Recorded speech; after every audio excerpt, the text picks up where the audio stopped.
Unlocked is brought to you by Invincible, a program designed to unlock the potential of people and teams inside your organization. Join companies like Pfizer, Delta, the CDC, Google, and Chick-fil-A, and others in over 116 countries that are currently using this program to increase productivity and develop healthy cultures. Access hundreds of hours of content that is accessible anytime, anywhere. And finally, use real-time data to understand the health of every team inside your organization, which teams are performing and which ones aren't. Then understand the why behind that performance. Get free access to Invincible for 30 days by visiting www.giant.tv/30days. Hello, everybody. Welcome to another episode of Unlocked, where we talk about unlocking the potential of people so that we can unlock the potential of organizations. And today I've got Todd Cherches from Big Blue Gumball on the show. Todd is super fun and visual. He probably should be. He just wrote a book called Visual Leadership. Now, Todd is also a leadership and executive coach. He is an adjunct professor at NYU and Columbia, and he is also a TEDx speaker. If you want to find out more about him, you can go to his website. He also has a giant list of amazing books that you should read, 52 books that you should read, business books. I'm going to go download that because I'm super excited. I love business books. So check that out. In this interview, we talk about his book, Visual Leadership, and why visuals are so impactful in our everyday life and why they're so impactful in leadership and how we lead others, and teaching leadership and absorbing leadership principles, and what the difference is between old school leadership, new school leadership, the idea behind his 4 N's, the idea behind his 2 R's. He's got a bunch of different principles here that we talk about in the show, and it's really good. A lot of good sound bites, a lot of fun little visuals. So I want you to count how many visuals he pulls out in this interview. Okay, there's a test at the end.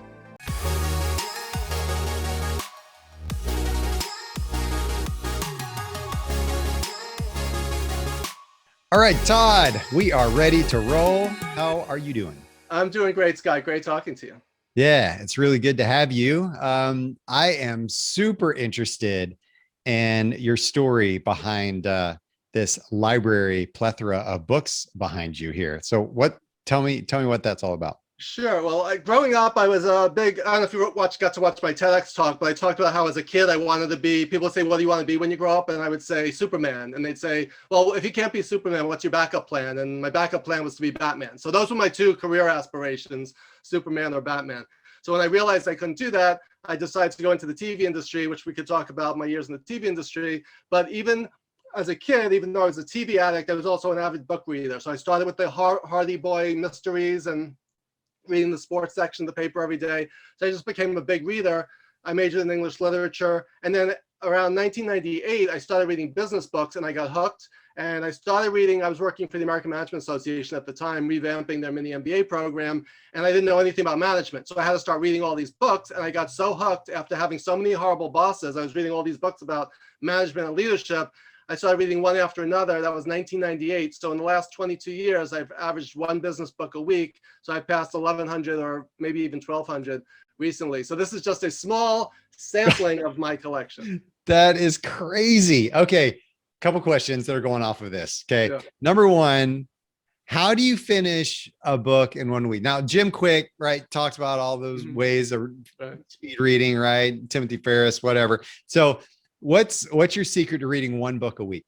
Well, 1, I read really fast. 2, I kind of have a formula. I actually started writing. I have notes for a blog post, which I haven't had a chance to do yet, some of my secrets, but just real fast. And it's like, I read the flaps, I read the back cover, I read the table of contents, I jump to the end, I skim like the index, and I just get an overview of the book. And then starting from the beginning, I have that. When you have a big picture perspective, it makes it easier. You're not it's not like with reading a novel where you want it to unfold slowly. With a business book, you want to know what's in it. Where do I focus on? Is it worth my time? So that's what I do. I spend probably like out of that I probably spend 20 minutes just getting the lay of the land of a book before I dive into it. And then I just read really fast. I always read with pen and highlighter in hands. I'm circling. And the hard part is like, oh, where was that one paragraph from Jim Kerr's book, Indispensable? And it was on page 50. It's like, that's a test of my memory, but I'll remember, oh, I circled that thing in red. And so I could go back and find that quote. So that's the challenge is, one is the reading of it, but two is remembering what you read, right? And then being able to use it in the real world when you need it. Right on. I definitely have to have a highlighter. Every time I'm reading a book, I have a highlighter and I'm just going through stuff. And then I'm like, I'm gonna write down all these notes, or I'm gonna put them on LinkedIn, or I'm gonna do something, right? And it's like, oh man, that thing I read 6 months ago, how, it's so anyway. Like all my books, like this is my Post-its, markers. I haven't got to the Post-it level yet. Yes. And I have different color Post-its for different things. So I remember, oh, that's the red one. I have like these little marker ones. I have different sizes. And then with a lot of books, if there's something really important, I'll write it down in the front of the book. So I'll find a blank page and I'll write down where to find, oh, that quote I really love was on page 89. So I create my own kind of index or table of contents. So that's smart. Those are just some tricks to, if you really want to access a book later, you engage with it as opposed to just reading it, which is why I like hard copies, as you could tell, as opposed to Kindle, where you're just doing this and it's easy to drift off and forget what you're reading. Yeah, I haven't got into the digital book thing yet. I've tried. I like the tactical thing. I like the note in it. Whatever. So then what are your top 3 books, not yours, that you would suggest? That's a tough one. In my, we can talk about it later, but if people go to my website, they could download my list of my top 52 books that most influenced me. So if you go to toddcherches.com/subscribe. But if I had to pick 3, put on the spot, Dale Carnegie's How to Win Friends and Influence People, written in 1936, was a classic. I found that on my mother's bookshelf when I was in high school, and I later became a Dale Carnegie trainer. So I really got into those principles. How to Win, 7 Habits of Highly Effective People. It's one of the top selling, if not the top selling business book of all time for a reason. And my favorite more recent one, it's not really that recent anymore, is Marshall Goldsmith's What Got You Here Won't Get You There, which is right above my head. It's basically, the subtitle is, here are the 20 workplace habits you need to break. So if you just, I use this as, it's my top recommendation for my executive coaching clients, because they read this book and follow these 20 tips, they're going to be so much more effective immediately. So put on the spot, those are my top 3. Rock on. Now let's transition. What's yours? I got to turn it back on you. Oh, gosh. Give me one at least. Oh, well, okay. So I am super intrigued right now with The Go-Giver. Reading that, and it's super thin, super short, but pretty impactful, right? So that's one of them. I also recently finished the book Soundtracks. I don't know that one. John Acuff, he's here, and I think he's in Nashville now. He's a comedian, speaker, but he talks about he talks about setting goals a lot, but in this one's about soundtracks. So the soundtracks we play in our mind shape our reality. So that one, super, super strong. And I'm going to look over here at my other one. And I would have to say that one of my Profit First, that was about utilizing, as an entrepreneur and as a coach, is about, managing my finances and making sure that we're paying ourselves, is a big, so about money management was super, super smart. And he wrote a book called Pumpkin Plan as well. That's out there, super smart. So anyway. Yeah, the hard thing is just keeping up, right? There's so many amazing books out there, but each one is like, you could take a class for weeks, so you could read a book and invest, 3 or 6 hours, and you get all this knowledge. So it's like, that's why I'm such a big business book fan. I love it. I've gotten the bug for sure. For sure. I'll let you know when I hit 12,000 books. So it'll be hopefully mine will be one of them. So yeah, it will be. So tell me about your book. Let's transition over to your favorite book of all time, Visual Leadership. I'm a visual guy. I come from the world of I've owned a graphic design firm for 11 years. I'm a visual communicator. I went to school for design. Visual design is my thing. Visual leadership has now become my thing. I believe in visual tools. I believe in communicating that way. And you hit on that as well. right? And so tell us about visual leadership, how that came about. You've read thousands of books, and now you want to write your own. Why this one? Well, a number of reasons. First of all, like I said, I worked in the TV industry for a number of years. So my first job out of college was at Ogilvy Mather Advertising. I was in the media division, buying network TV time, handled American Express and some other clients. So being around advertising was an amazing experience, which is, as you know, from a marketing guy and communicator, how do you communicate, sell, influence in 30 seconds, right? Like, so there's an art and magic to that. But I really wanted to work in TV in some capacity. So I moved out to LA after a year at Ogilvy Mather in New York, which is where I grew up. And I did a number of temp jobs and part-time jobs. I temped at Aaron Spelling, just putting scripts together for Dynasty. My first job actually was for Michael Nesmith of the Monkees. I worked in marketing for his company. Most of my millennial students have no idea who that is. So, but all these baby boomers and Gen Xers tend to know the Monkees. And then I was in casting at Columbia Pictures. I was in comedy at Disney and drama at CBS. Those are my years in the TV industry, developing TV shows. And then I got out of television into the theme park business as a project manager. And I managed a theme park project in China, which I talk about in my TED Talk. And then after 10 years in LA, I moved back to New York. But it hit me that so much of what we did out there in the entertainment industry was storytelling, and it's visual. It's a visual medium. But even, as I mentioned, I was an English literature major with a concentration in Shakespeare and poetry, visual language, right? So whether you're using pictures or language, you're still trying to get people to see what you're saying. So that's like my catchphrase and my mantra. How do you get people to see what you're saying? How do you get an idea from your head into someone else's head, so that they get it, right? And I break visual, and why visuals?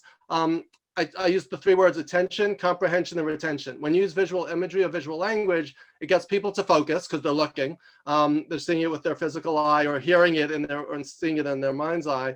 Comprehension, they understand it better, and retention, they remember it, right? So if you could make something visual. So for example, here's the show and tell part. If you're talking about why of something, I might say, hey, what are you curious about, right? So even with my NYU students, I'll pull out a Curious George, and it'll be like, when things are fun and entertaining, you're engaged, right? I may be talking about, how flexible are you? Do you bend over backwards to serve your clients, right? I may talk about, here's what I've never done before, first time. In what way, and I've talked about this, in what ways is training a new employee like training a puppy? Right, so you may want to think about that. And as a visual, I might just say, hey, I just happen to have a puppy right here, and we could talk about that.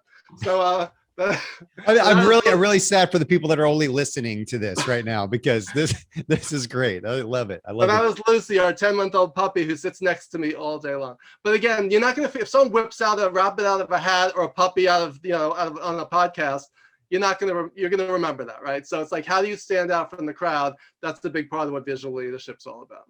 Yeah, visual communication is humongous when we talk about anything in policy, right? I was doing some trainings with somebody from the CDC, and we were going around and talking about communication and how do you deliver, hard news to a population, right? Mm-hmm. Oh, there's lead in your water. I'm sorry, your children have cancer now. How do we deliver that in a town hall? How do we discuss such intense situations, right? And we went through a bunch of exercises. And the famous one, right, about visual is when you look at Richard Nixon, right, claiming I'm not a crook. Right. As soon as he stops, you watch a clip, as soon as he stops and finishes, he says, are there any questions? He steps back, he folds his arms, mm-hmm. and he looks around like this, right? Mm-hmm. And that visual cue said so much more than his words ever could. Yeah. And so that it's really, really powerful. So tell us about visuals and what they mean. How do you use them in the course of leadership? How do you use them when you are talking about leadership in the context of coaching your clients? Sure. Well, the title of the book, Visual Leadership, which I'll hold up just for a second, it's one word. And I actually got the trademark on the word visual leadership as spelled. And the idea behind why one word with a shared L is that who you are and how you lead is inseparable from the lens through which you see the world, right? It's your background, your biases and assumptions, your culture, your life experiences. When you make leadership decisions, it's based in your reality that exists in your mind and in your head.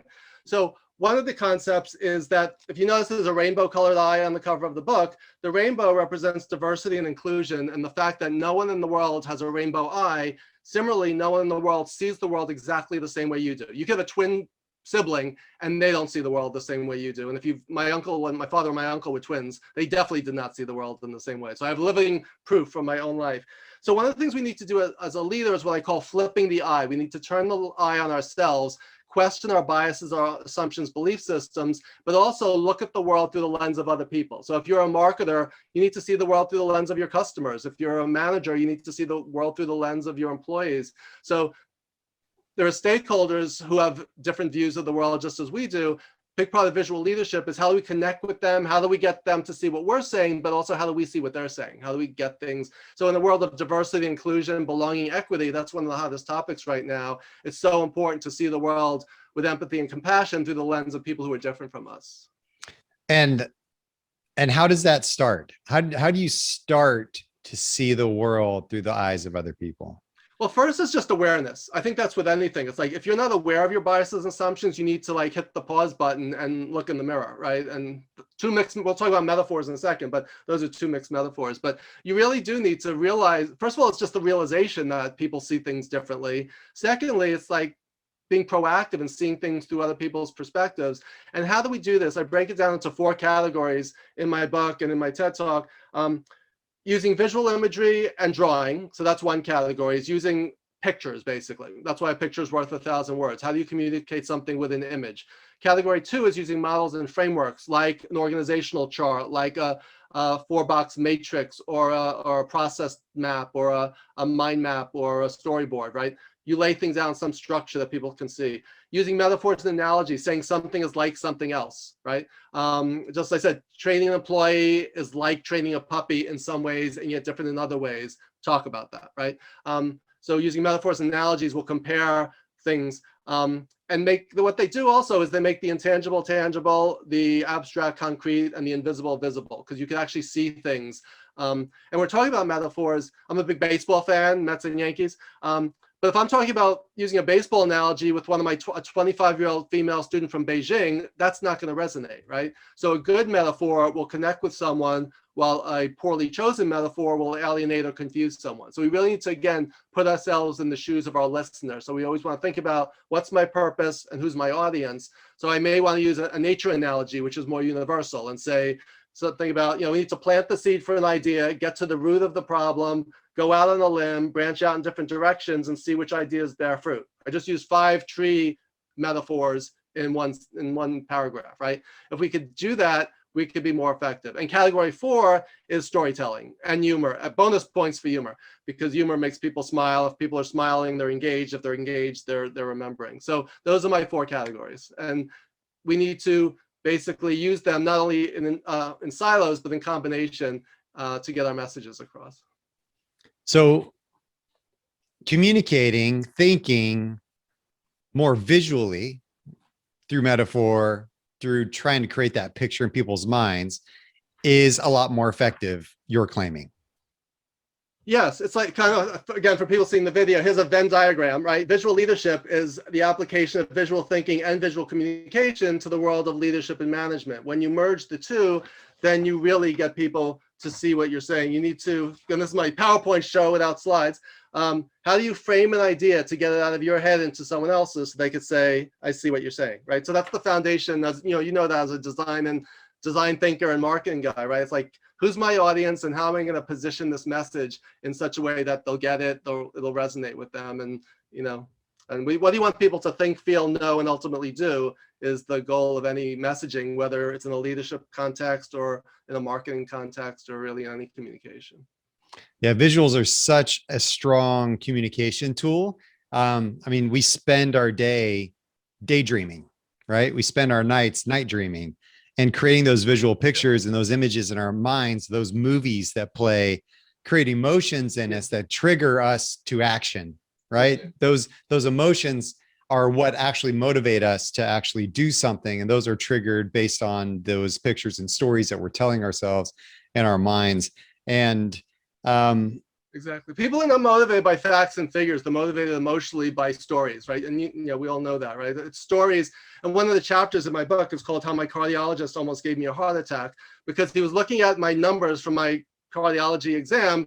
And he said, this was a new cardiologist who I hadn't been to before. He said, oh, based on your numbers, you have a 5% chance of having a heart attack within the next 10 years. I almost fainted right then and there. But then I said, doesn't that mean there's a 95% chance that I won't? He said, yeah, that's another way of looking at it. Your results are completely normal for a 50-year-old male. I'm like, couldn't you have started with that, right? Instead of like making me pass out and thinking I was on death's door. So it's like the numbers may have said that. So maybe he was not inaccurate, but was that the message he wanted to portray? I really don't think so. So that's just one example of how, we can misuse numbers and then our message is lost. Yeah. And I'll pose this to you as a marketer, right? Talking about loss frame messaging versus gain frame messaging. We talk, and he gave you loss frame messaging, right? You have a 5% chance of dying. Loss frame. Right. Fear, right? Can motivate us, right? When we deal with public health and we talk about smoking cessation, we talk about getting people to stop smoking.